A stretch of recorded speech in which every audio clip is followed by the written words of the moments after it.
In Matthew 24, verses 37 through 39, Jesus takes a look at how the days of Noah would be a picture of how things would be at the end of time. As it was in the days of Noah, so shall it be in the days of the coming of the Son of Man. He speaks of how they were carrying on their daily activities, marrying and giving in marriage, eating and drinking, and they weren't paying attention, and they didn't know that the flood was going to come, despite 120 years of preaching. So shall it be, he says, in the coming of the Son of Man. History is repeating itself. I'm sure the Lord looks down from heaven now. Jesus said, as it was in the days of Noah, so will it be in the days of the Son of Man. And we're seeing that in the world today, with the violence in the land, the selfishness, the self-worship that's out there. And I think it just is breaking the heart of God. Perhaps the single most important practical lesson to try and find the present-day application for is, what does it mean to get on the ark? We are living in the judgment hour. We're living in a final twilight in the world's history where we're standing on the threshold of eternity, and people need to realize these are awesome times, more so than any other time in history, because the sun is really going down on the world's probation, and now is the time when people need to prepare to meet their God.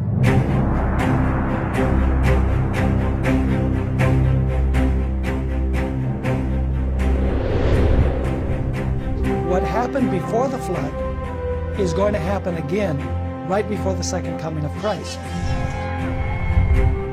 Those who don't have a perspective, who aren't looking at the scriptural message, they'll go on just as they do with the circumstances of life, and they won't see the end coming. I'm Jeff Rich, Director of Layman Ministries. What you're about to witness will be unlike anything that you've ever seen before. Not only are we going to investigate the flood story, but we'll trace the roots of evolution and show how it's influenced Western society. And most importantly, we'll take a look at how the story of Noah helps explain the pages of Bible prophecy. This is the story of Noah and the flood like you've never seen before.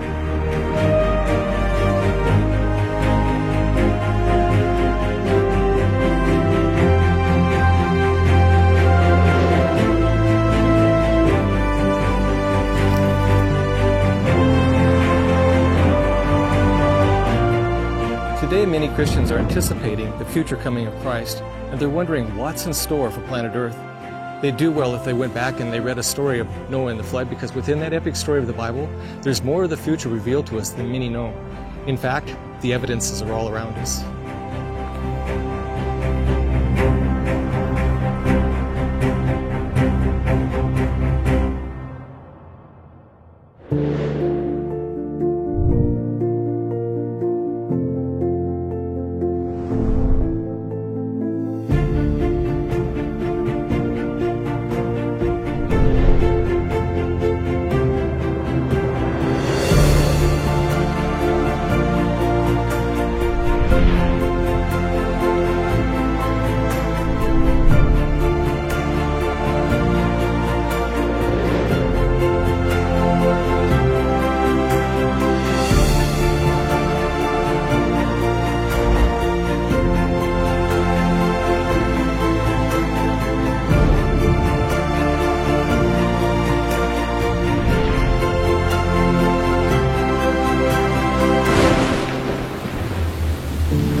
God is love.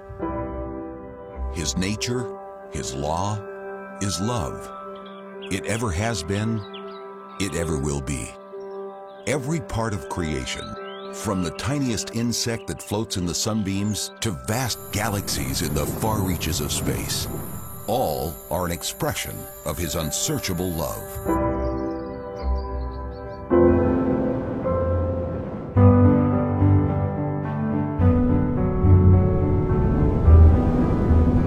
There's no doubt whatsoever that the world before the flood spoke about the love of God. Everything was absolutely beautiful.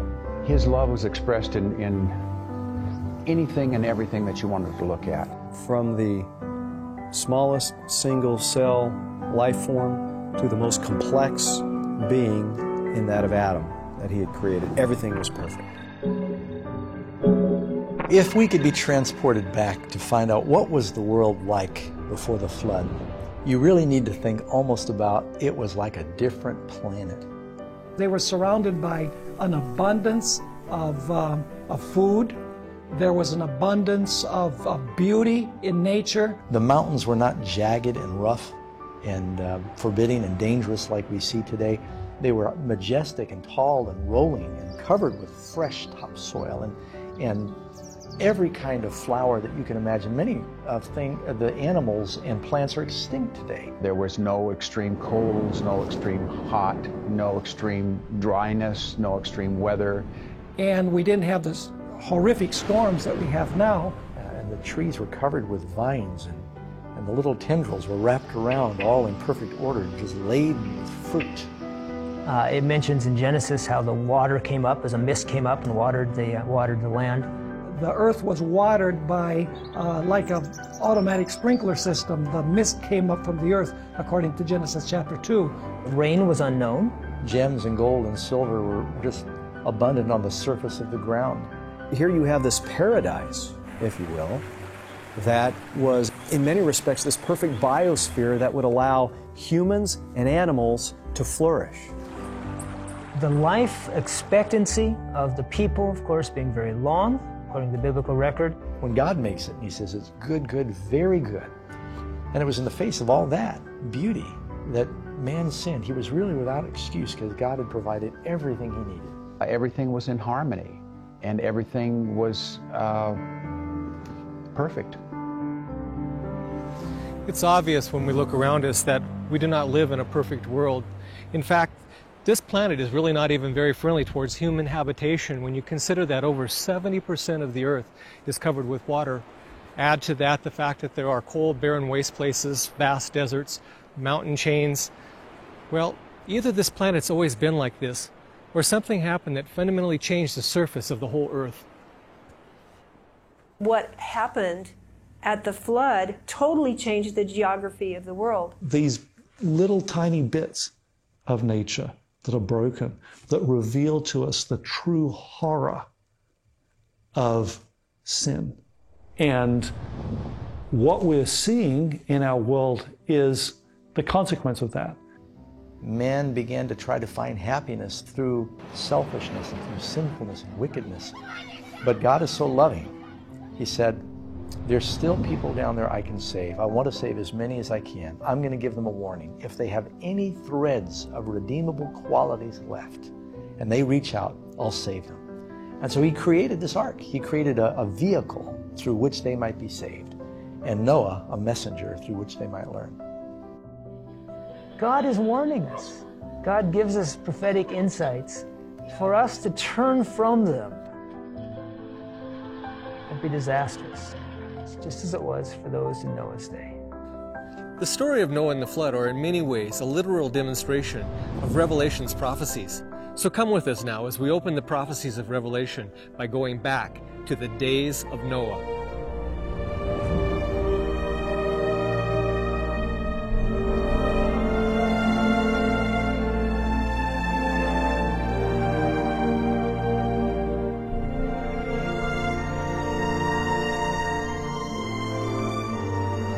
In the days of Noah, there were evident tokens of decay, but the earth was still rich and beautiful in the gifts of God's providence. The hills were crowned with majestic trees, supporting the fruit-laden branches of the vine. The vast garden-like plains were clothed with verdure and sweet with the fragrance of 1,000 flowers. The fruits of the earth were in great variety and almost without limit. The trees far surpassed in size, beauty, and perfect proportion any now to be found. Their wood was of fine grain and hard substance, closely resembling stone, and hardly less enduring. Gold, silver, and precious stones existed in abundance. The human race yet retained much of its early vigor, but a few generations had passed since Adam had access to the tree which was to prolong life, and man's existence was still measured by centuries.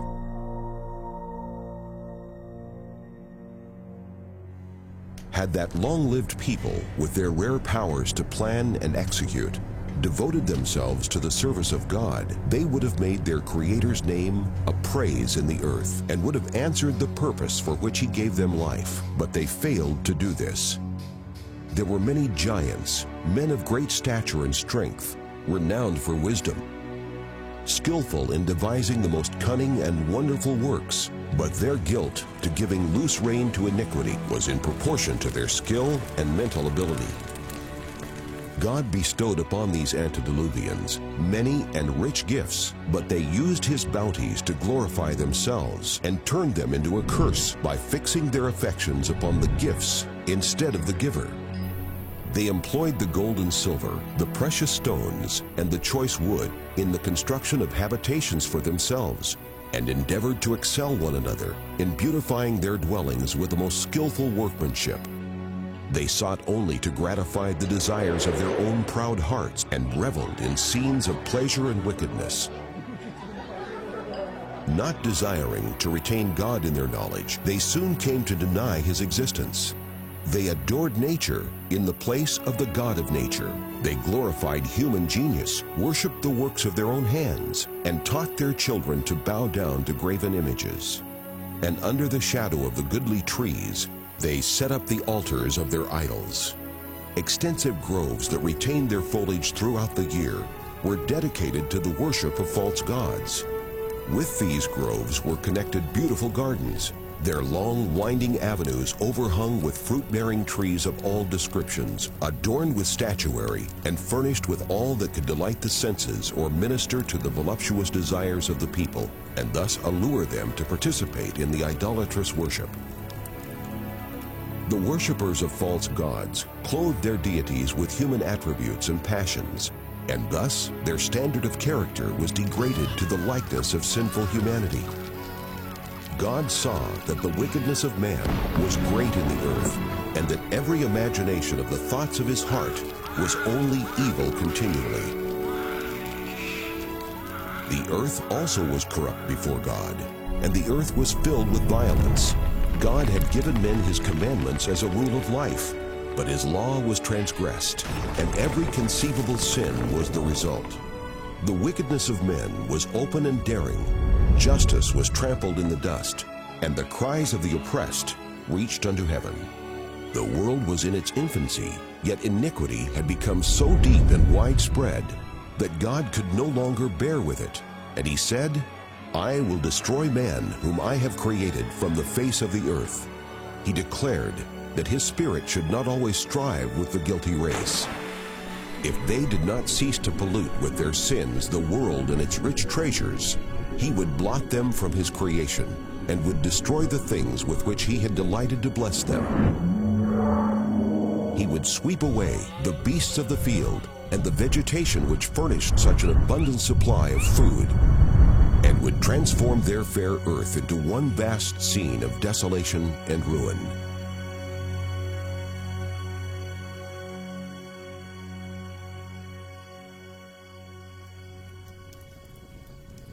A 120 years before the flood, the Lord by a holy angel declared to Noah His purpose and directed him to build an ark.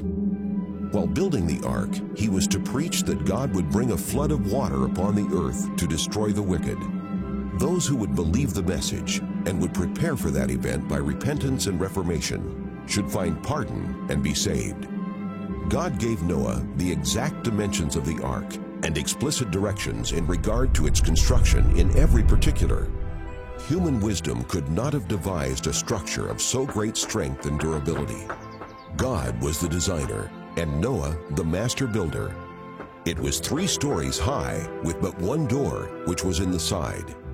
The light was admitted at the top, and the different apartments were so arranged that all were lighted. The material employed in the construction of the ark was the cypress or gopher wood, which would be untouched by decay for hundreds of years. The building of this immense structure was a slow and laborious process. Yet the ark itself could not have withstood the storm which was about to come upon the earth. God alone could preserve his servants upon the tempestuous waters. By faith, Noah, being warned of God of things not seen as yet, moved with fear, prepared an ark to the saving of his house, by the which he condemned the world and became heir of the righteousness which is by faith. While Noah was giving his warning message to the world, his works testified of his sincerity. It was thus that his faith was perfected and made evident. He gave the world an example of believing just what God says. All that he possessed, he invested in the ark. As he constructed that immense boat on dry ground, multitudes came from every direction to see the strange sight and to hear the earnest, fervent words of the singular preacher. Every blow struck upon the ark was a witness to the people. Yet they did not turn to God with true repentance. They were unwilling to renounce their sins. During the time that elapsed before the coming of the flood, their faith was tested, and they failed to endure the trial. Overcome by the prevailing unbelief, they finally joined their former associates in rejecting the solemn message. Some were deeply convicted and would have heeded the words of warning, but there were so many to jest and ridicule that they partook of the same spirit. The men of that generation were not all, in the fullest acceptance of the term, idolaters. Many professed to be worshipers of God. They claimed that their idols were representations of the deity, and that through them the people could obtain a clearer conception of the divine being. As they endeavored to represent God by material objects, their minds were blinded to his majesty and power. They ceased to realize the holiness of his character or the sacred, unchanging nature of his requirements. As sin became general, it appeared less and less sinful, and they finally declared that the divine law was no longer in force, that it was contrary to the character of God to punish transgression, and they denied that his judgments were to be visited upon the earth.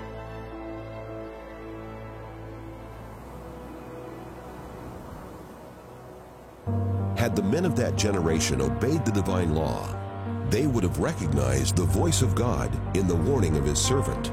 But their minds had become so blinded by rejection of light that they really believed Noah's message to be a delusion. It was not multitudes or majorities that were on the side of right. The world was arrayed against God's justice and his laws, and Noah was regarded as a fanatic. The world made merry at the folly of the deluded old man. Instead of humbling the heart before God, they continued their disobedience and wickedness, the same as though God had not spoken to them through his servant. But Noah stood like a rock amid the tempest.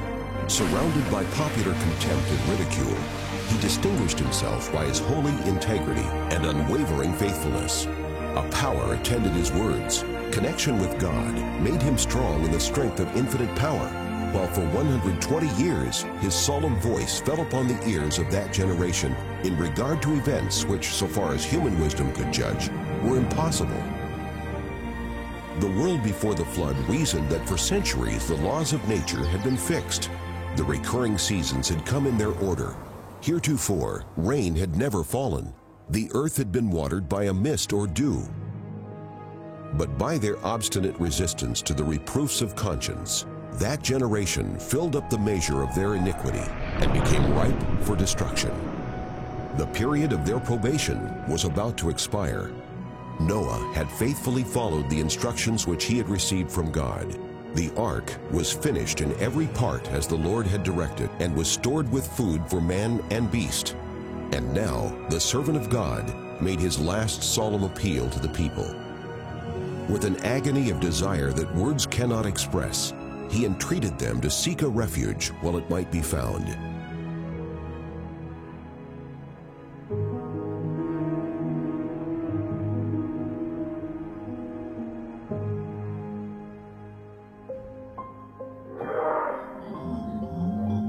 Beasts of every description, the fiercest as well as the most gentle, were seen coming from mountain and forest and quietly making their way toward the ark. A noise as of a rushing wind was heard, and lo, Birds were flocking from all directions, their numbers darkening the heavens, and in perfect order they passed to the ark. Animals obeyed the command of God, while men were disobedient. Guided by holy angels, they went in 2 and 2 unto Noah into the ark, and the clean beasts by 7s. The world looked on in wonder, some in fear. Philosophers were called on to account for the singular occurrence, but in vain. It was a mystery which they could not fathom. God commanded Noah, "Come thou and all thy house into the ark, for thee have I seen righteous before me in this generation." Noah's warnings had been rejected by the world, but his influence and example resulted in blessings to his family. As a reward for his faithfulness and integrity, God saved all the members of his family with him.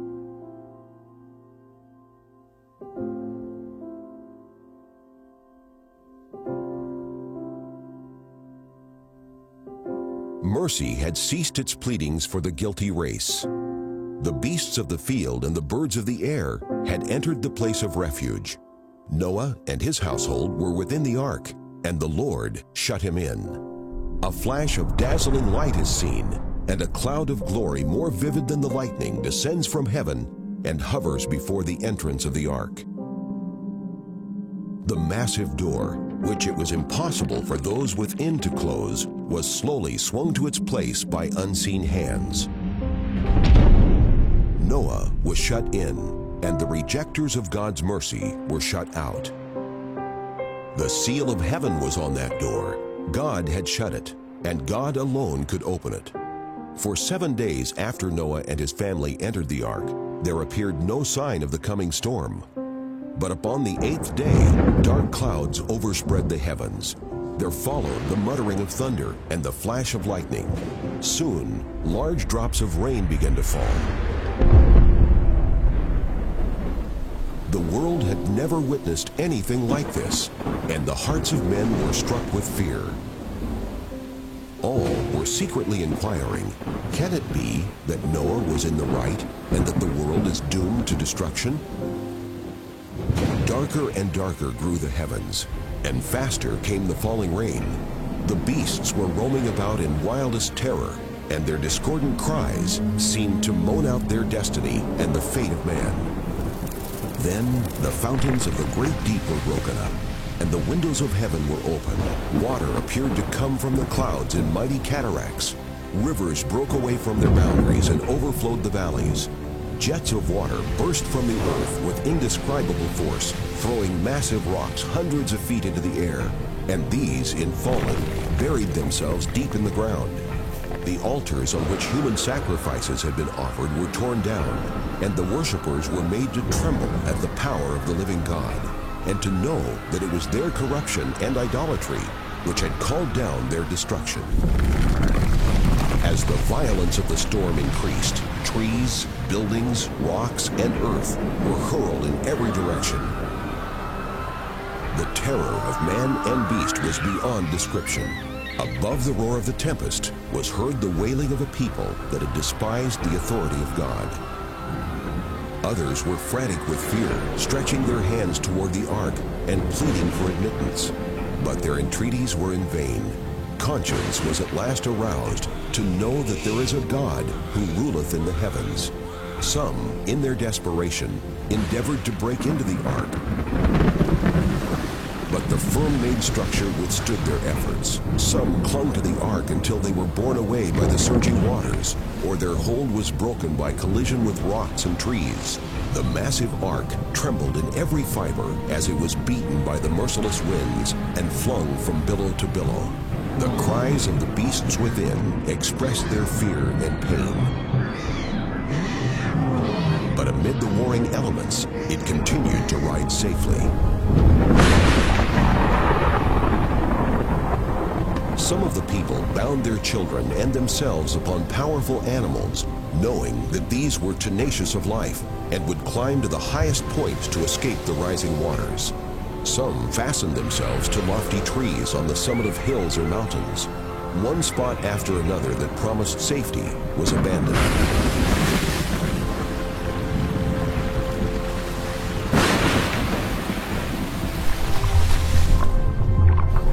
waters rose higher and higher, the people fled for refuge to the loftiest mountains.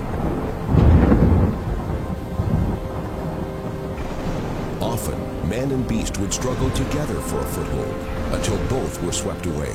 From the highest peaks, men looked abroad upon a shoreless ocean. The solemn warnings of God's servant no longer seemed a subject for ridicule and scorning. How those doomed sinners longed for the opportunities which they had slighted. How they pleaded for 1 hour's probation, one more privilege of mercy, one call from the lips of Noah. But the sweet voice of mercy was no more to be heard by them. Love, no less than justice, demanded that God's judgments should put a check on sin. The avenging waters swept over the last retreat, and the despisers of God perished in the black depths. By the word of God, the world that then was, being overflowed with water, perished, but the heavens and earth which are now, by the same word are kept in store, reserved unto fire against the day of judgment and perdition of ungodly men. Another storm is coming, and sin and sinners will be destroyed.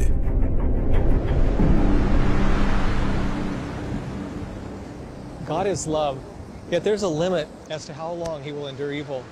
So we see that God sent a flood of water to wash away the evil of that age. But one question remains: could a worldwide catastrophe occur and not leave behind some evidence that it actually happened? The global flood is more than just a story written in a book. It's written into the earth itself. And these physical evidences remain as a witness and a warning to us. So now let's take some time to investigate the judgment.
One of the most unique and beautiful features of the Grand Canyon are the various different colored sedimentary layers that run along the canyon walls for miles. These layers are made up of sandstone and limestone, and that's what creates that rainbow in the rocks. It's one of the things that makes the Grand Canyon so awesome to look at. But not only are these layers unique to the Grand Canyon, they give us our greatest clue on how the canyon was formed. The rock layers that we see everywhere on the earth are generally in layers. The sedimentary rocks are almost all deposited by water. We see the rock layers consist of turbidites, washed in material, and with the catastrophism that was going on, you would have turbiditic action and the washing in of material. So water brings mud or sand or even coarser materials, carries it and deposits it in a layer. That's typically how the rocks in the geologic column form. And then there are different kinds of sediments, so they end up making rocks that look very different, right on top of each other. But there's the question of this one layer formed, and then how much time passed until the next layer came on top of it. The commonly held belief is that over millions of years, an ocean advanced over the entire continent and deposited a sedimentary layer, and then retreated, leaving the ground dry once again. In this dry period, lasting tens of millions of years, this sediment would have been exposed to weathering and erosion. And if it just sits there without being covered up fairly quickly, then a lot of things happen. Plants grow on it, roots go down through it, animals burrow through it. Flowing water will carve channels and gullies through it. And so it doesn't just stay undisturbed. Tens of millions of years of weathering and erosion would create an enormous amount of uneven terrain between these two layers, such as hills and valleys, but this is not what we see. There's little variation between these layers. They're extremely flat. And these time spans that supposedly occurred between two layers can be 10 million years, it can be 15 million, they can be up to 150 million years, like you see in one place in the Grand Canyon, in deposits in the Grand Canyon. You'd expect a lot of erosion then. In fact, so much erosion that the whole record should be gone a long time ago. Average rates of erosion are about 61 millimeters per 1,000 years. With the same rate of erosion of 61 millimeters per 1,000 years, we should not be looking for 300 feet of erosion, not 3,000 feet of erosion, but 30,020 feet of erosion over a period of 150 million years. All the sedimentary layers in the Grand Canyon combined should have eroded 6 times over, and yet these layers are flat, telling us that these layers were deposited rapidly in quick succession. So is it realistic to think that 150 million years passed and nothing happened to this layer? It was not eroded out into serious gullies, and it looks much more likely that there wasn't that time in between those different layers. The weather is always changing, and the surface of the Earth is always changing with it. Thunderstorms, floods, hurricanes, earthquakes, and wind, among other factors, are always changing and sculpturing the surface of our planet. These elements are always depositing sediment or eroding sediment, resulting in irregular surfaces. If you have time, then you're going to have change. So when we look at the contact points between these layers of sediment and see no evidence of erosion and no evidence of deposition, this idea that millions of years went by and nothing happened to the surface, it just doesn't add up. These are turbidite layers, often graded coarse to fine, which defies uniformitarian principles. It had to be rapid deposition. When you have a gap of 100 million years, you have a couple miles of erosion. Yet you look at the gap and it's flat. If it had taken a lot of time, you should have irregular erosion at the gaps. So the erosional feature is saying, oh, hey, short time, not long time. The flatness of the layers and so on tells you about a past that's entirely different. And this is the kind of data that you'd expect from the Genesis flood. Millions of years worth of erosion is missing because it was never there. This is what the rocks are telling us. But erosion is not the only thing missing. In fact, entire layers of sediment representing tens of millions of years are also missing.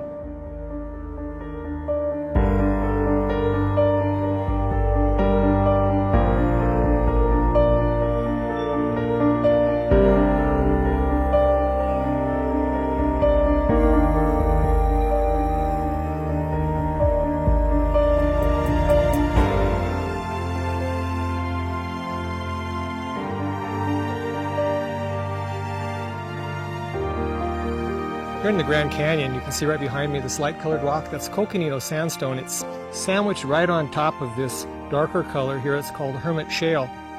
There's a layer of sediment missing between the Coconino sandstone and the Hermit Shale called the Schnebly Hill Formation. Here we can see the lighter-colored Coconino sandstone, and sitting beneath that is the Schnebly Hill Formation that was missing from the Grand Canyon. Beneath the Schnebly Hill Formation is the Hermit Shale, though somewhat obscured by the vegetation in the valley. This is the Schnebly Hill Formation. It's more than 800 feet of rock, which is said to represent about 6 million years. And the problem that science has is that it cannot just remove that rock layer, because in the mind of the modern geologist, each rock layer is associated with time. So removing a rock layer means you've removed a block of time. So the solution to them would be, well, the bottom layers formed, the missing ones must have been there because the time was there, but here in this area there must have been a period of erosion that took them away to the previous layer, thus not leaving a trace, and then the next one was deposited on top.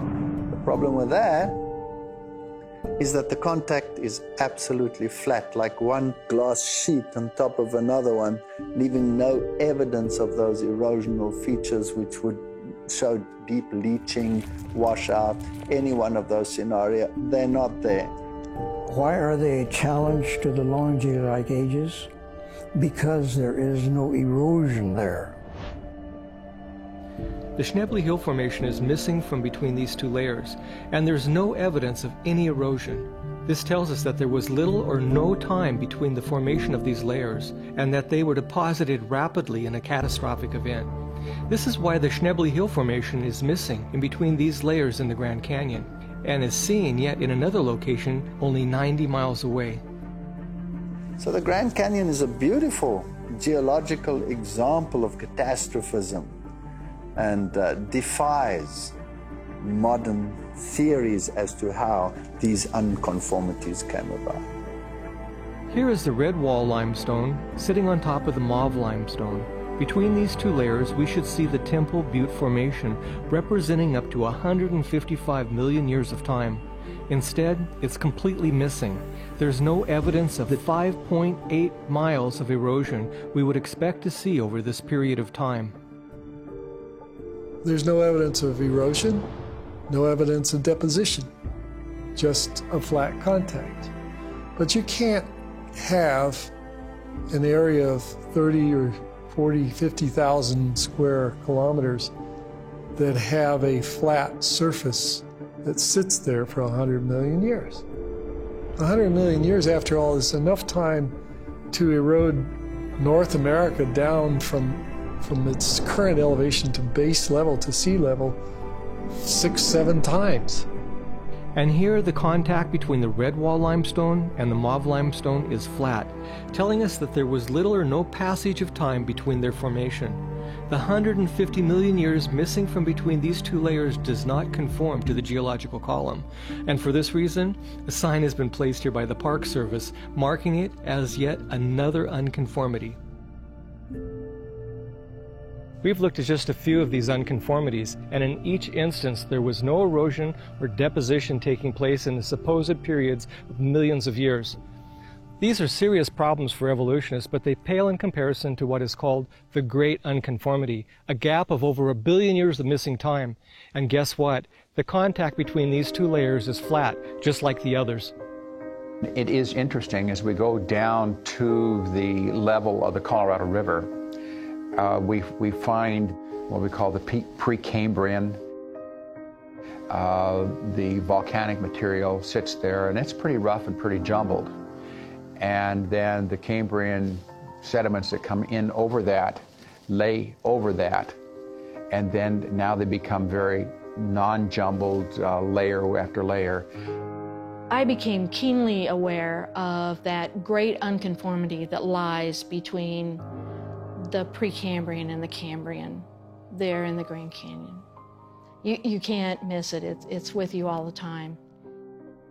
The Great Unconformity in the Grand Canyon represents 1.2 billion years of time that is missing between the Precambrian and the Cambrian layers. Over this amount of time, we should see up to 45 miles of uneven erosion. That's nearly enough erosion to erode away the entire 25 miles of the Earth's crust twice. Yet the Cambrian sits flat on top of the Precambrian layer. And once again, the contact point between these two layers is horizontal, telling us that the deposition of these layers is not the work of 1.2 billion years of erosion, but empirical evidence for a widespread water-based catastrophe that occurred rapidly in a short period of time. Then you come to the Cambrian layer, and all of a sudden things change dramatically. Most of your animal phyla appear all of a sudden in that Cambrian layer. Not only isolated species, but whole phyla appear suddenly. Now that's mind-boggling. If you take a phylum, I mean, that's a huge category of creatures. A phylum Mollusca, for example, is every single snail and slug down to squids and octopi and all the creatures that belong to this group. And they all appeared simultaneously at the same time, that doesn't leave much room for slow evolutionary processes. This is a double problem for evolution here that we have, and evolutionists are aware of this, and they call this the Cambrian explosion. The Cambrian explosion is the period referred to in the Cambrian layers where animals appear fully formed in the fossil record. These fully formed fossils consist of the data we observe. Since the Precambrian layer does not contain fossils of animal phyla or intermediary species, this leaves the concept of origins from interconnected evolutionary steps ever to exist in the realm of theory. So what does that talk about? Is that about evolution? Hardly. It's about creation. This Precambrian layer, often called the basement rock, only contains fossils of single-celled organisms and some soft-bodied creatures such as worms or jellyfish. This fits the biblical record because before the flood, there was no severe weather patterns or large catastrophes to bury and fossilize larger animals. The Cambrian layer, however, right above it, is the first sedimentary layer deposited by the flood. And this is why in it we see whole phyla of animals appearing suddenly and fully formed. There are no traces of intermediary species or slow evolutionary processes because no such things ever occurred. These sedimentary layers in the Grand Canyon are not evidence for evolution. They are unbiased testimonies of a catastrophic flood. And when we look at the size of these deposits, they tell us that this catastrophic flood was a global event.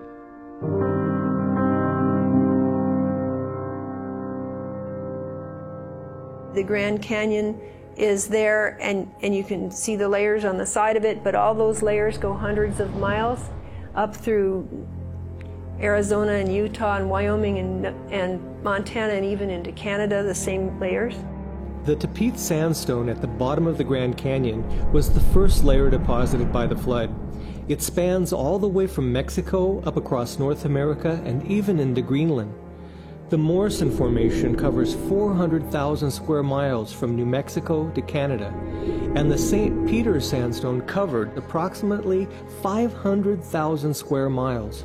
When I thought about looking at those layers the way they are, they're all flat. There are no cuts between them.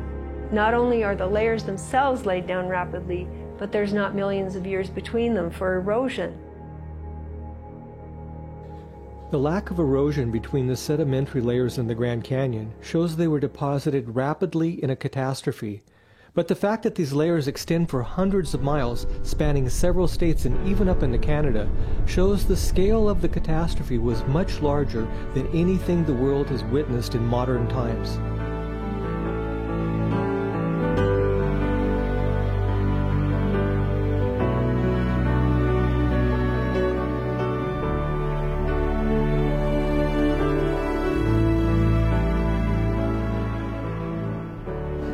In terms of worldwide flood evidence, we look at the sediments, and looking at the structure of the sediments, the fossils that are found in the sediments and whatnot, we have what we call the geologic column. And we find the Cambrian, the Ordovician, the Silurian, the Devonian, the Carboniferous, and the Permian. Those are just some of the major structures that we see. We can find those in the United States. We can go over to Europe, and guess what? We find the same sequences. We go to Asia, we find the same sequences. We go to Australia, we find the same sequences. Not only do we find the same sequences in structure and content, but also the fossil content. To me, this says something had to happen worldwide, if not simultaneously, awfully close to simultaneously, for all of this to happen and all of the sedimentary structures to come down. I try to focus on those things in the record that make us aware of the global aspect of the flood. For example, what we call the Cretaceous chalks that are found all over the world. And a chalk layer is deposited in water. And it's the calcium carbonate skeletons of foraminifera, marine organisms, and you have masses of these creatures. And you have this layer, and it spreads continent-wide to continent to continent. And it can only be deposited underwater. And therefore, the whole world must have been underwater at the same time. This is such compelling evidence for a universal flood that you have to really, really stretch the imagination to make it a periodic incursion or regression. And those are just one of the kinds of deposits that tell us you had things happening on a worldwide scale, because you have chalk in a number of parts of the world, all at the very same place in the geologic record. We will find that they sit on a iron-containing sand that we call glauconitic sandstone. And we will find the glauconitic sandstone in England. We can find the same structures here in the United States, in Alabama, and in that area. We can find them in Australia. And guess what? They're all sitting on glauconitic sandstones. They all have the same types of fossils. The whole business, it's there, but it's evidence that there was continuity across the world. I'm here at the south rim of the Grand Canyon at an elevation of 7,200 feet above sea level. I'm currently standing on what is called the Kaibab Limestone Formation. This sedimentary rock is found all over Nevada, Utah, Arizona, and even as far away as the state of California. And it's teeming with marine fossils. The fact that you find fossils here tell us that this layer had to be laid down rapidly in order for fossilization to occur. There are certain kinds of limestone formation, characteristic limestone formations you find in the Grand Canyon and other areas in the Paleozoic. And you find those in Europe and in Asia and other parts of the world. You find these limestones very typical of being global in their distribution. As you go up the record, there are things that are characteristic here that are around the world. You go up a little higher, you have different things that are characteristic around the world. You go up a little higher and you have other features of the rocks that are characteristic around the world. And we could go on. And there are many examples of this. And so why are those things so global? I think it's best explained by a global catastrophe. The widespread distribution of chalk and other sedimentary layers is consistent with what we would expect to see in a worldwide catastrophe. But the fossils themselves, which is often thought to be evidence for evolution, are in reality further evidence for the Genesis flood story. Finding the same fossils in the same layers worldwide, to me, is another strong salient point that there was a global flood, a global phenomenon. And when we look at the fossil record, we will find smaller, less complex fossils at the bottom. And as we traverse up the geologic column, we will find larger and larger complexity. And this has led many people to believe that there is an evolutionary progression from simple to complex in the fossil record. Actually, there's no such thing. There's no such thing as a simple animal. Every animal, every creature ever found is highly complex. And a lot of people talk about those as the first appearances of life. I would like to propose that we're looking not as a record of life, but as a record of death. It's the first appearance of the preservation of things that are dying. We have this complex aqueous destruction, the flood, occurring. And as these sediments are settling, they're also settling and trapping the life forms as they die. Simple to more complex to more complex. Obviously, if you're going to cover an environment with a turbidite, that which lives at the bottom will be buried at the bottom. That which swims at a higher level will be buried at a higher level. That which is on the top will be found on the top. And this is exactly what we find. You find fish that are fossilized in their position of swim, sometimes with food in their mouth. That's instantaneous. Fossils are only created when they're rapidly buried. In order to have rapid burial, you need to have a catastrophe. A mudslide from heavy rain or a flood can cause such a condition. The fact that there's so many fossils found all over the world and in the same layers is evidence of rapid burial on a global scale. Another strong giveaway that this was the result of a global flood is the fact that many of these animals have been washed together by strong currents into what is called fossil graveyards.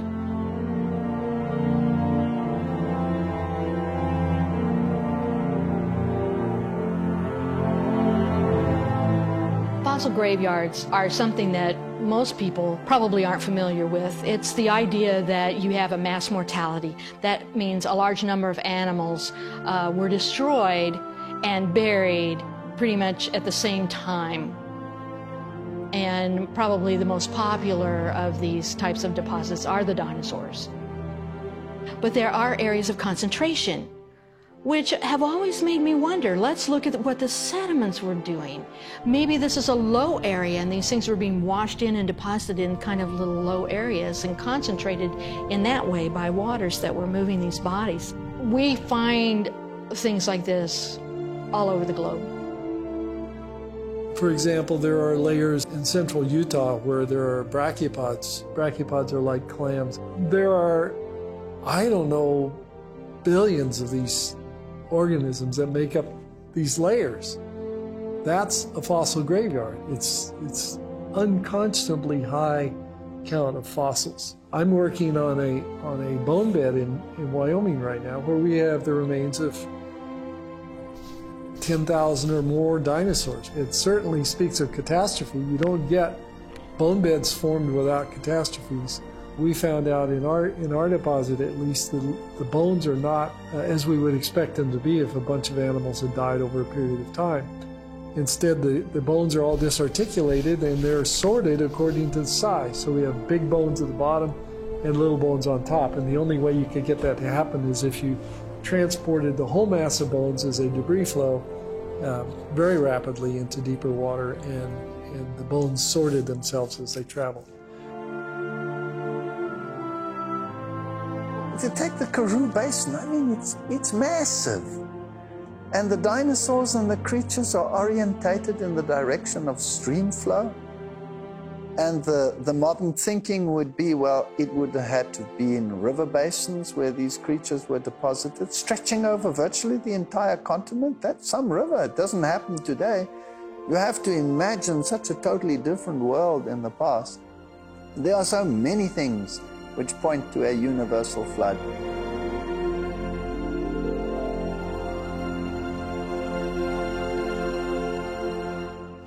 The violent forces of the flood washed thousands of animals into large areas where they later became fossilized. However, under different conditions, the same plant and animal debris turned into coal. Coal is masses of plant material that have been deposited in a unit, and they've been sort of compacted and changed chemically into coal.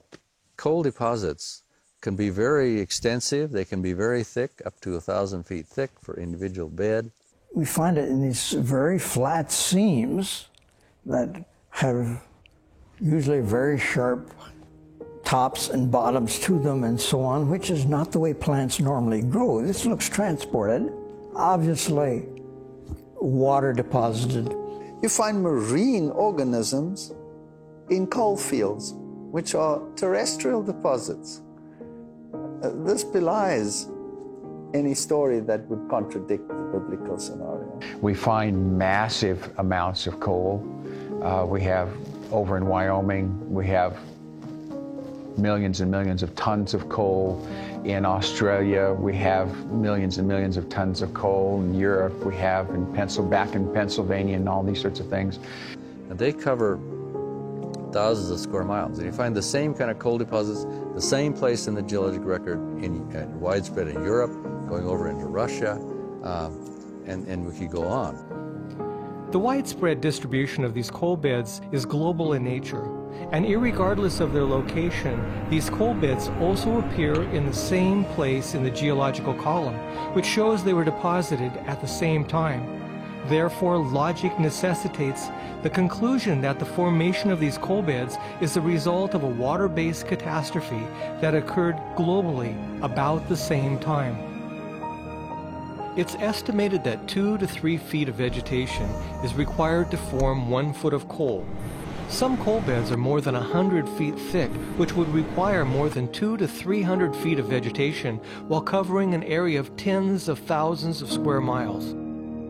When scientists look at the amount of coal we have on Earth today, they realize there's no way all the vegetation on the planet could produce that amount of coal, and I agree.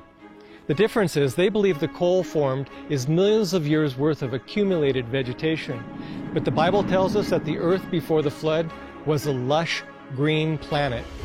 It's not implausible to have this come from just the vegetation that existed just before the flood.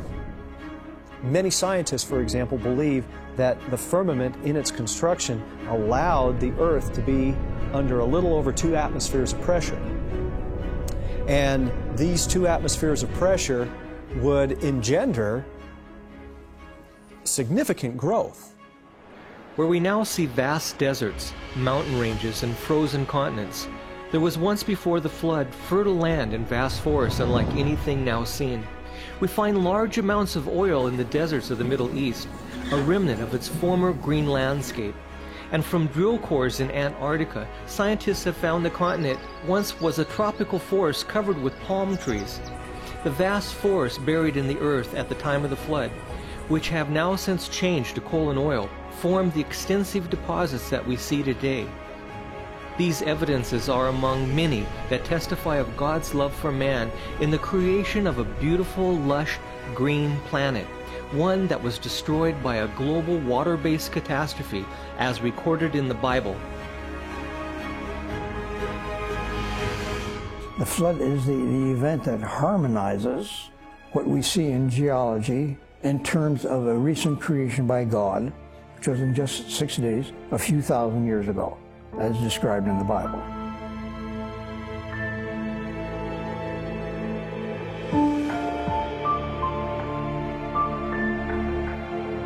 There's so much evidence we cannot possibly investigate it in such a short time. But if we step back and look at the big picture, the earth itself is its own witness.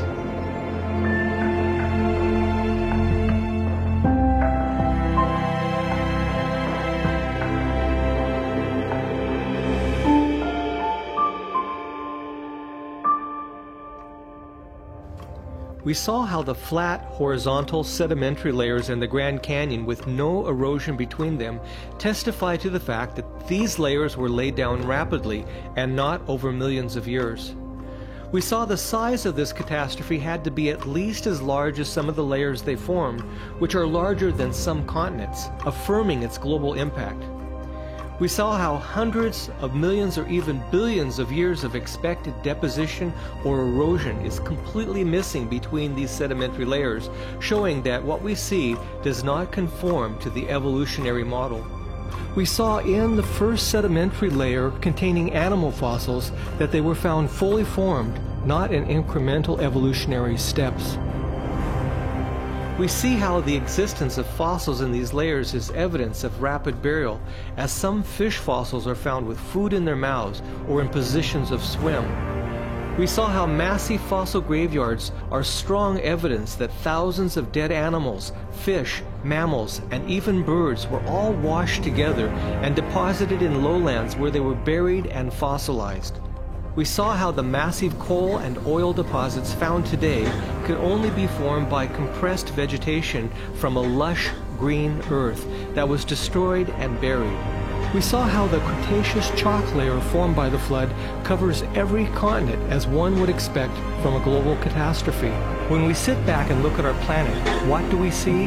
The Earth itself tells us it was once decimated by a global water-based catastrophe.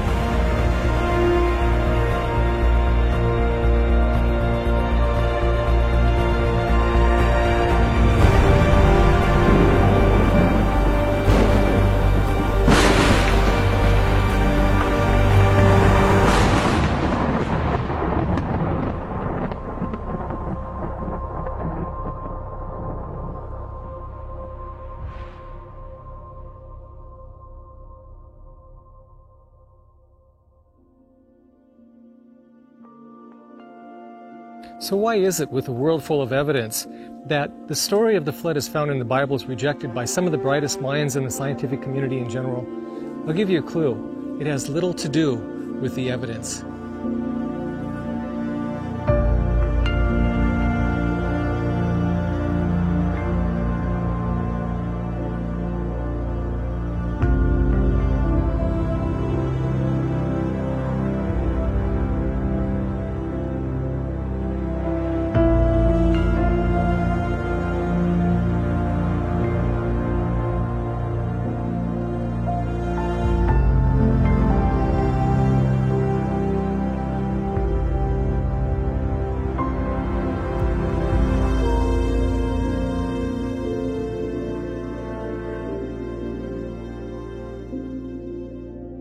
The Bible gives us an explanation of history, that the earth and life were created perfect, and then it has changed because of sin. If that's true, why are so many scientists fully opposed to that point of view?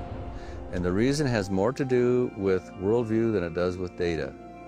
Leaving religious perspectives out of it doesn't solve that problem.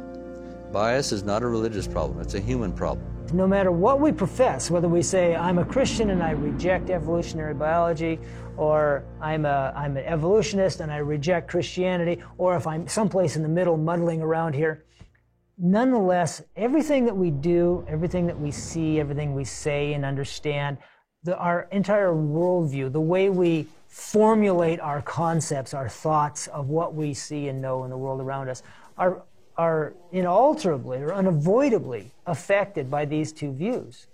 And that worldview has a very strong influence on what we notice, on the kind of questions we ask. If you restrict the number of interpretations that you can put on the data with your worldview, then obviously that's going to restrict the kind of theories that you can come up with.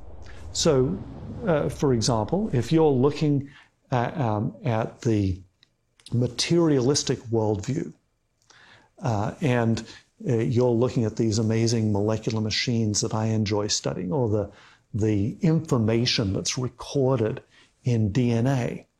There are any number of theories that you come up with based on that data that you've collected. But if you're a materialist, none of your theories could suggest that an intelligent mind wrote that information in the DNA. That's a theory that's not allowed. Evolution belies the laws of physics. Everything moves from a higher to a lower grade. There's always a regression. There is never the reverse. That is the law of thermodynamics. And life defies the law of thermodynamics. So here you have a theory which basically violates every single physical law, and yet it is one of the basic theories which is even enshrined in legislation. That's mind-boggling. Science is defined as a systematic enterprise that builds and organizes knowledge in the form of testable explanations and predictions about the universe. The problem evolution has is that it is not a testable explanation. Evolution necessitates that in some way, somehow, something that is not alive could by itself create something that is alive. This mysterious event has not been observed anywhere in nature or in the laboratory, and therefore it does not pass the scientific method, so it cannot be established as scientific fact. All life consists of DNA, which is very complex, organized information. The reason why natural processes cannot and will never produce life is because natural processes do not create or organize information. Organization requires intelligence, and where we see evidence of organization, we see evidence of God.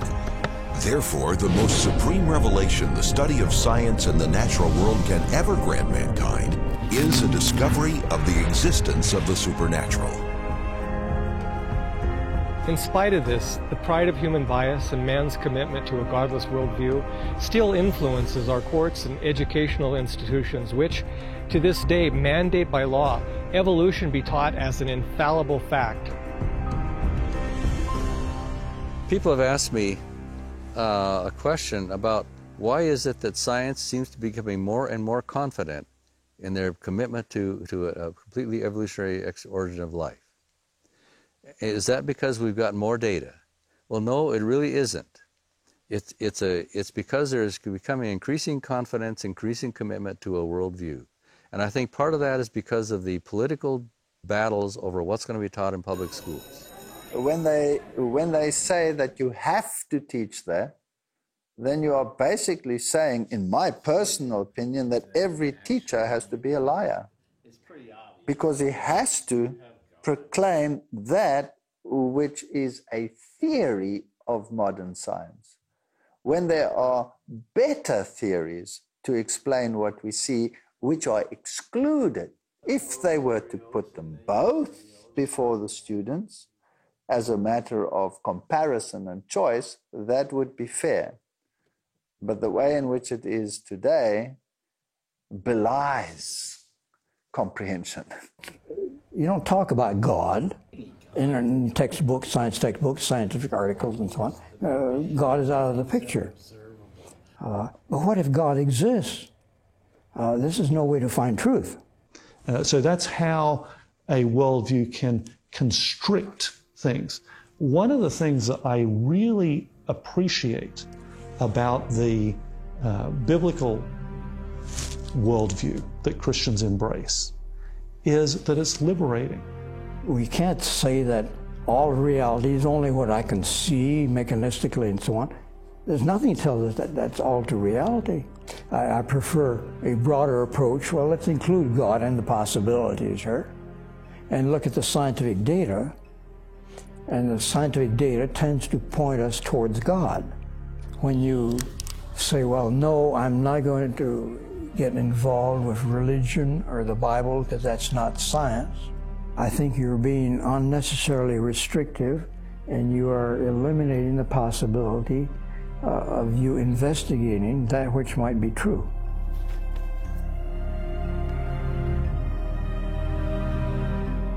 But science has a certain appeal to the independence of the human mind and heart. Science is the realm of the human. This is what we've done. This is what we know. Whereas religion, faith, Christianity, that's the realm of God. I think the main impediment to accepting the biblical account of origins is the consequences of accepting it.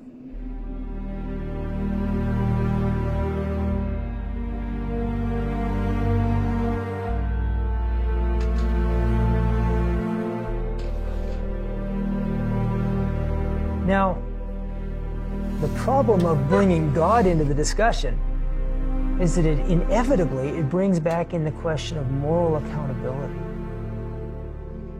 And to say that there is morality in an evolutionary paradigm is to fool yourself. You can't have a supreme being and lower beings without defining that relationship somehow.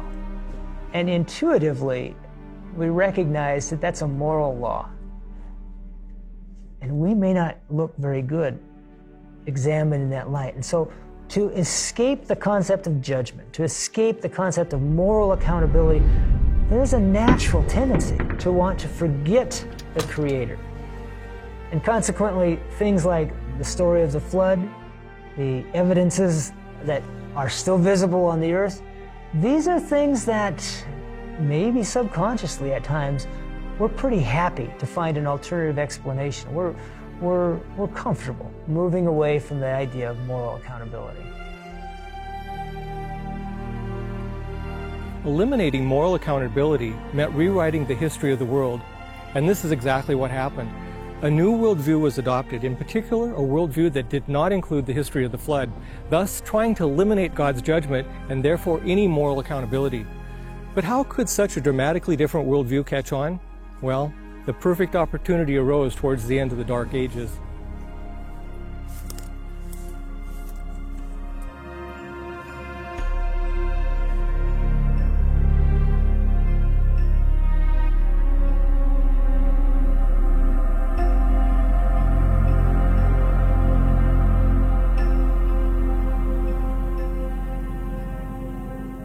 If we look at popular culture today, the flood story is not one that is commonly accepted. It's literally true.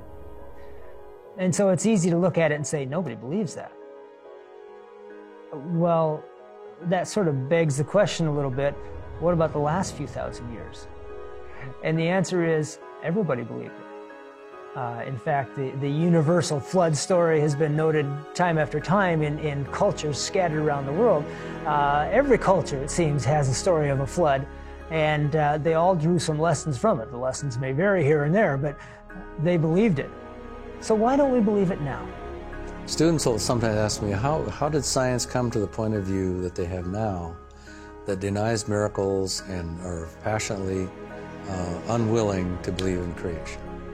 And you have to go through a little history to explain that. Our society has been subjected to a whole fabric of intellectual ideas set to undermine the history of the flood, the history of the world, the history of creation.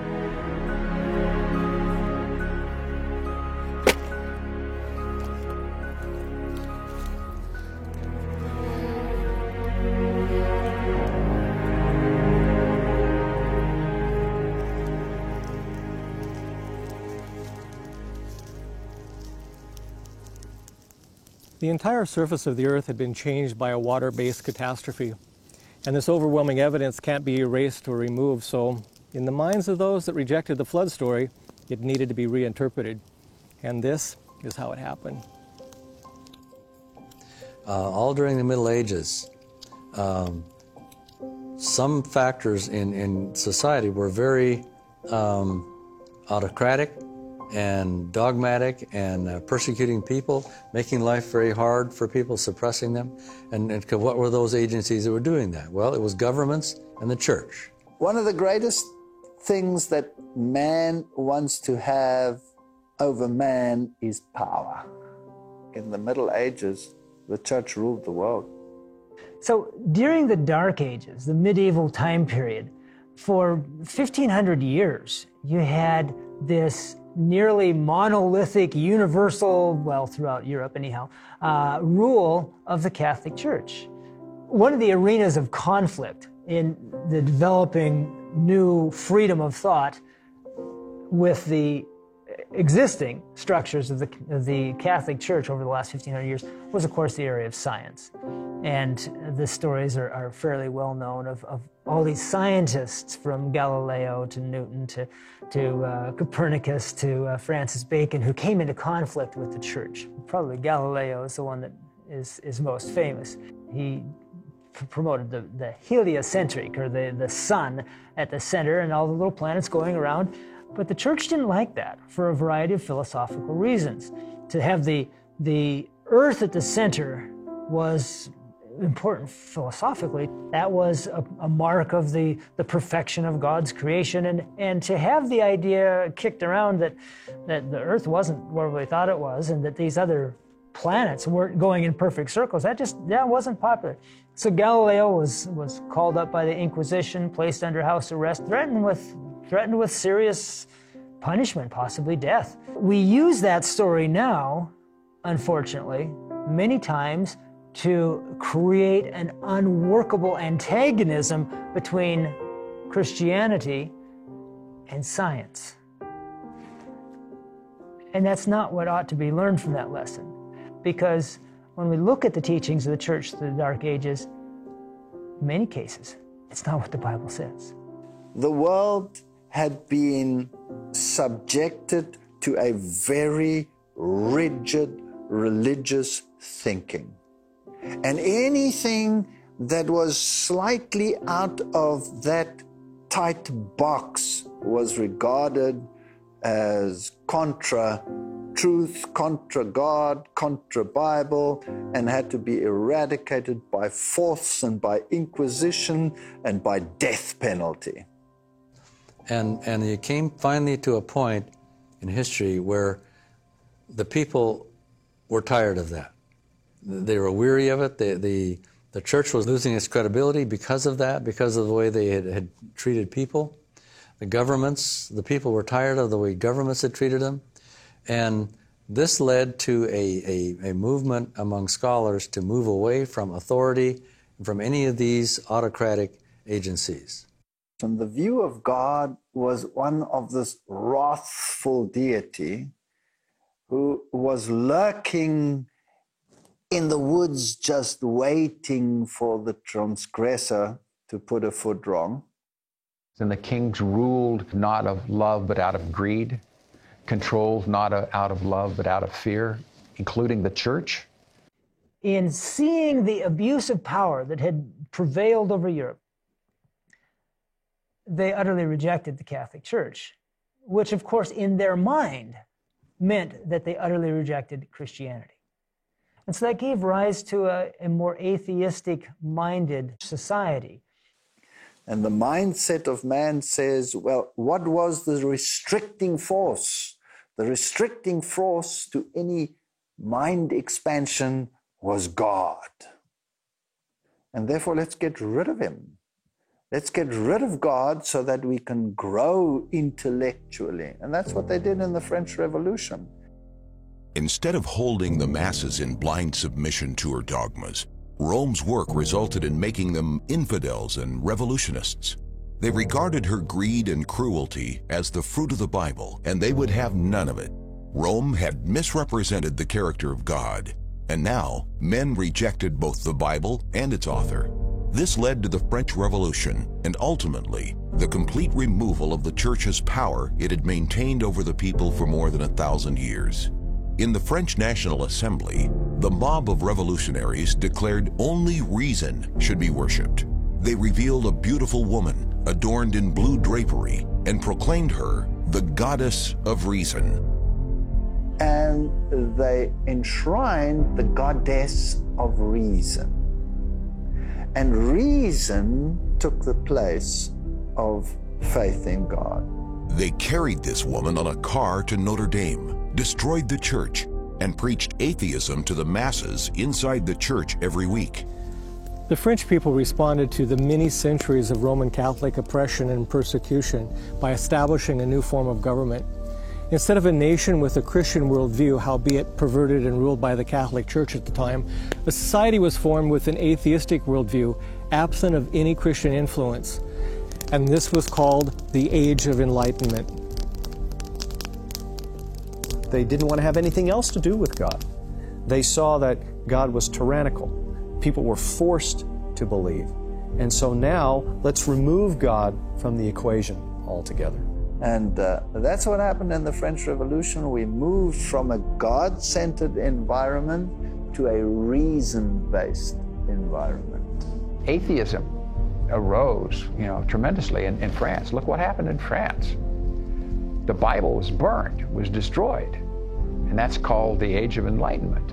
And so we see this idea of enlightenment totally removing God from the picture. Out of all the segments of French society, it was the Catholic priests who suffered the highest per capita mortality rate. There was a lot of animosity, and they took it out on the church. And in most cases, that means they took it out on Christianity. In an effort to defend science and reason as the new ideals for society, the atheistic endeavor went about to de-Christianize France in what became known as the Reign of Terror. Priests were imprisoned or executed. Churches and religious monuments were vandalized or destroyed. The word saint was removed from street signs. The worship of a deity was forbidden. Bibles were burned publicly, and the rallying cry of the French infidels was, "Crush the wretch," referring to Christ in the form of his church. Christians became the objects of public hatred. Many were shot dead while on their knees in prayer, and their bodies left where they fell at their places of worship. In the forests where Christians gathered, bodies hung from trees and scattered the ground everywhere. All this was the result of the atheistic movement called the Great Enlightenment. And those who thought to dethrone the Catholic Church for centuries of torture and bloodshed were now themselves guilty of the same crimes. The culminating events coming out of the Enlightenment and then up to the French Revolution, which seemed to indicate the death of Christianity. All this was as Satan would have it. His policy is deception, and his purpose is to bring wretchedness upon men. to deface the workmanship of God, to mar the divine purpose of love, and to thus cause grief in heaven. Then, by his deceptive arts, he leads men to throw the blame on God, as if all this misery were the result of the Creator's plan. When the people found Romanism to be a deception, he urged them to regard all religion as a cheat, and the Bible as a fable. The papacy looked like it was going to die. Society was freed to consider a different alternative, let's put it that way. This age of enlightenment, this free thinking, actually was the beginning of what I would call modern science. This movement away from authority, really, we think of it in terms of the period of time called the Enlightenment. You don't have this bridle on you, and you can begin to explore, and you can begin to look, and you can begin to use human reason. People were, in fact, moving away from their confidence in governments and in the church, and wanting to think for themselves and bring out more human freedom. And this freedom went many different directions, including moving away from belief in God.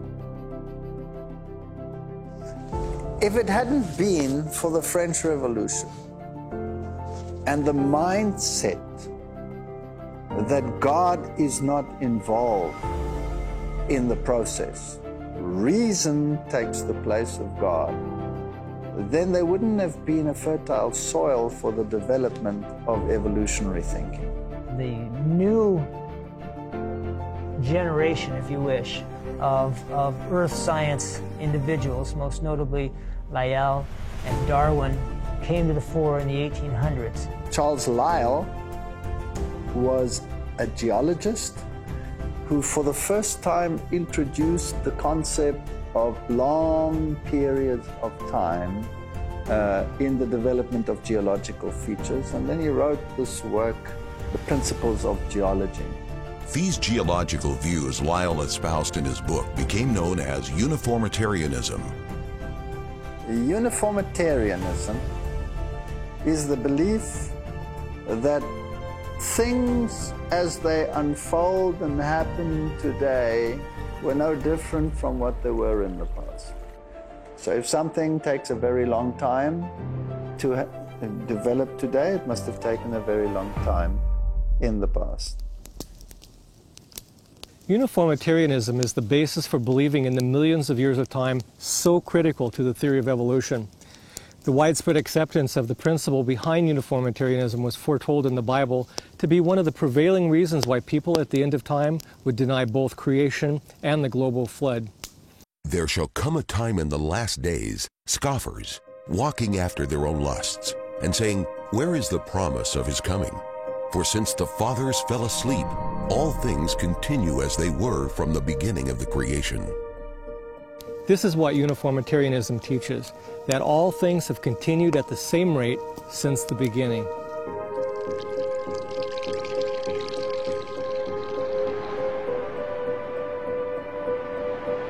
But what if there's a catastrophe? What if you have a major storm and all of the material that uniformitarianism said would eventually disappear just like that? And that's what we see.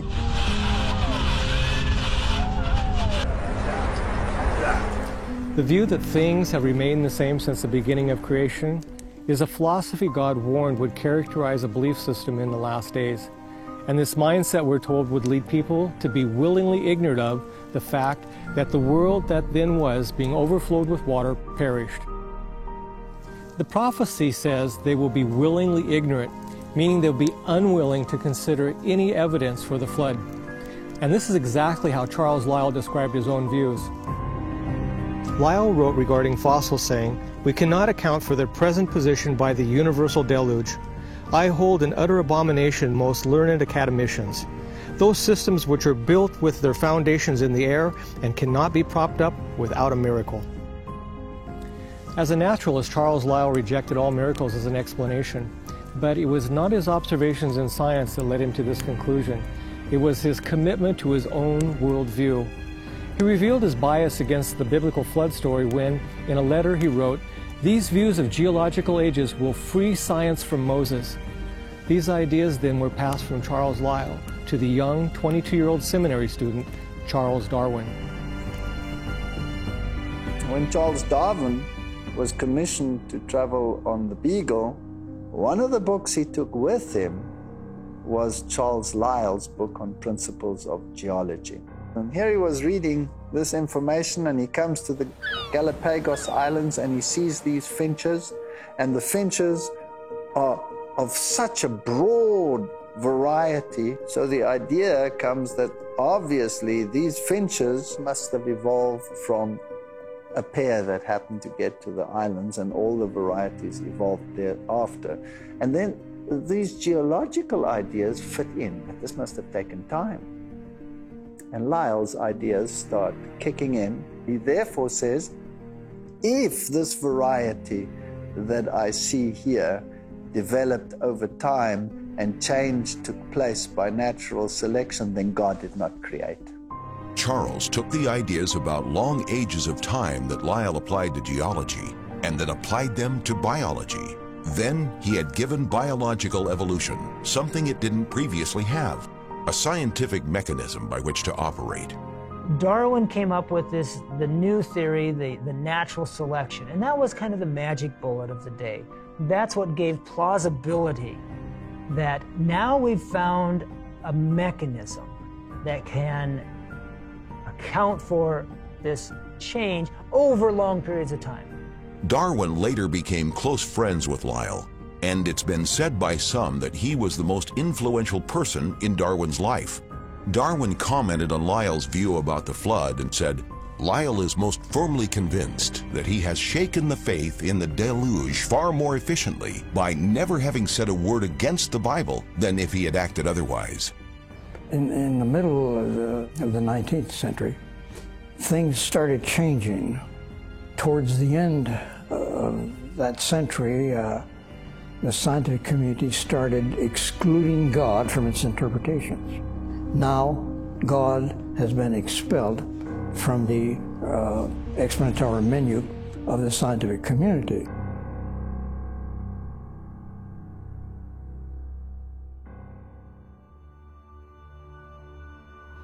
The theory of evolution has become the foundation of our global society today, and the catastrophic results of such a belief can be seen everywhere, in the denial of moral accountability, in the denial of God, and therefore the denial of the flood. But perhaps more than any other belief, evolution has pushed our society closer to the magnitude of the wickedness that existed in the days of Noah. And God saw that the wickedness of man was great in the earth, and that every imagination of the thoughts of his heart was only evil continually. Wickedness and evil is how God defined the thoughts of man before the flood. This is all the more applicable to us when we consider what the Bible has to say about the thoughts of the wicked. The wicked, through the pride of his countenance, will not seek after God. God is not in all his thoughts. And the Bible says that God is not in all his thoughts. What is really being said is God is not in any of his thoughts. The wickedness that was great in the earth in the days of Noah was a godless society that did not seek after him nor think of him.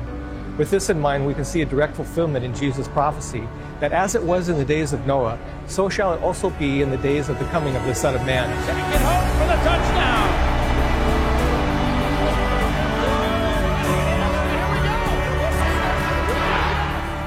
We are getting to the point in this world today where God is being so marginalized, even in political systems and laws that are being made, that for all intents and purposes, he's being written out of human existence and human psyche. So we're at the same point today. Some of the things that were happening before the flood, in particular, the Bible tells us that the land was full of violence. And people evidently were not only guilty of committing violence, it sounds like they were entertained by violence, which is something that's going on in the world today. And a lot of sophisticated and kind people would just be shocked at the idea they would be guilty of murder, but they don't think twice about being entertained by watching other people commit murder. Same thing with the law of adultery. People who say, I would never commit adultery, but they're entertained by watching.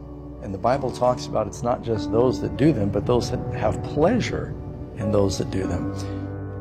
The do whatever you please mindset is what we have with us today. The loss of integrity of the Word of God began in the late 1700s and into the 1800s. The rise of evolution took away the sense of God as our creator, that we have a creator, that we have a personal God, and that there is judgment. If you believe in evolution, it's absurd to believe in a judgment.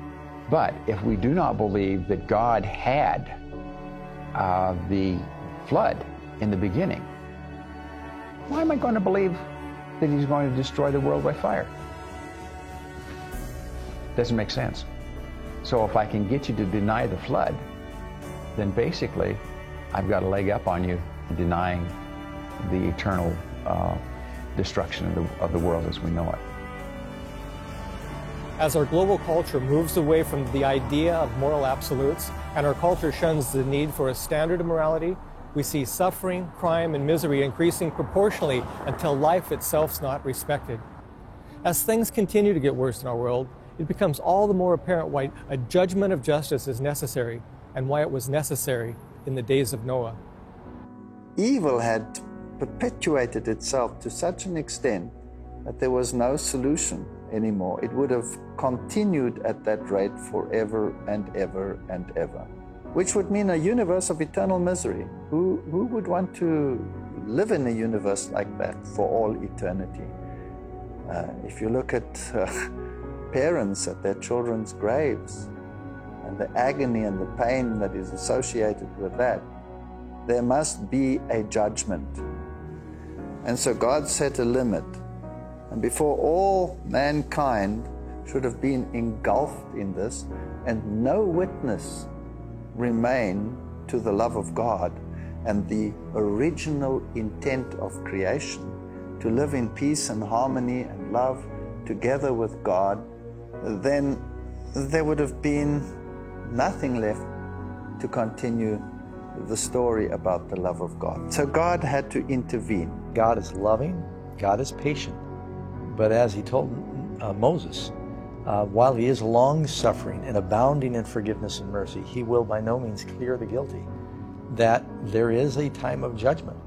And the Lord said, My spirit shall not always strive with man, for that he also is flesh, yet his days shall be 120 years. It tells us that there were 120 years of warning and pleading. Judgment does not come out of the blue, although those who have chosen to ignore all the warnings for 120 years in Noah's case may think it did. Judgment is always has been tempered with mercy, but mercy does not make judgment avoidable. There comes a time when the rain will fall. And he destroyed this world with a flood. And this destruction stands as a guarantee for another judgment that must come later on. Now, the Bible says that the later judgment will be by fire. It will not come by flood again. There might be intermittent floods, but the final judgment will come by fire. Whereby the world that then was, being overflowed with water, perished, but the heavens and the earth, which are now, by the same word are kept in store, reserved unto fire against the day of judgment and perdition of ungodly men. The world was baptized by water in the days of Noah. 2 Peter 3 says it will be baptized by fire when the Lord returns. And then he's going to make a new heaven and a new earth. So the earth is born again, you might say, after it goes through this water baptism from Noah's time, but he protected Noah and his family. It's going to be baptized with fire at the second coming, but he will once again protect his people.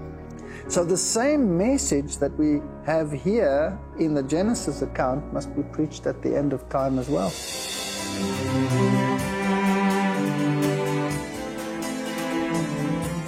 At the end of time, the days of Noah will be repeated, and the rocks and the fossils of the earth bear witness to this fact. Like the story of Genesis, the earth itself is both a record and a prophecy, warning us of another judgment still to come. But when? At the end of time, there are 3 warnings given to man that immediately precede the second coming of Christ. These warnings are given by 3 angels and have become known as the 3 angels' messages. In the days of Noah, when the message of judgment was being given, was the world's first judgment hour. And now, at the end of time, the first angel's message echoes Noah's warning by announcing the hour of his judgment is come.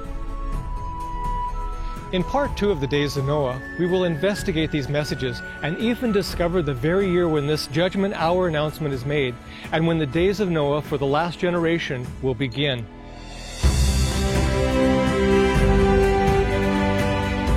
The story of the ark basically parallels the 3 angels' messages. The 3 angels' messages of Revelation 14 are God's last message to the world. It is an end-time message, and it is a message that actually prepares the world for the coming of Christ. Noah followed God's instructions in the preparation of the ark, and we will see how the 3 angels' messages point us back to an ancient structure of God's design that reveals the instructions God's people are to follow in preparation for His second coming at the end of time. The first angel's message points us to truth. The second angel's message points us to the counterfeit. And the third angel's message says choose. And Noah called the people to a choice. Choose. Make your decision, but know that these decisions are final. An hour of judgment is coming. People are being warned in advance because God loves man and He wants to save them. And God will once again see the wickedness of man and say that the thoughts of his heart and mind are only evil continually. And He will once again bring judgment. So it's a message of warning, it's a message of love, but it's a message also that there's impending judgment.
When I came into contact with biblical truth, I came into contact with a choice. I was an atheist, and prophecy told me there was a God.